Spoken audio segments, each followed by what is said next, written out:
বন্ধুরা দেখুন কাণ্ড, কি লেখা? প্রদীপ প্রদীপ কি লেখা? হাজরা। প্রদীপ হাজরা এই স্টুডেন্টটি আমাদের একাডেমি স্টুডেন্ট, খুবই ভালো ছেলে, খুবই মেধাবী ছেলে এবং সম্ভাব্য আছে যে চাকরি পাবে। কিন্তু ওর কাণ্ডটা দেখুন। আজকে মক টেস্ট হচ্ছে, সেখানে রিজনিং আছে 25 মার্কস।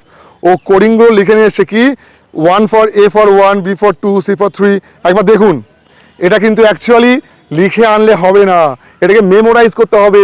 সি মানে 3, ই মানে 5, জেড মানে 26, এইরকমভাবে তোমার রিমেম্বার করে নিতে, মুখস্থ করে নিতে হবে। এই জিনিসটাকে বলা হয় টুকলি বা ছোটা। এই জিনিসটা করা কিন্তু কখনোই কাম্য নয়।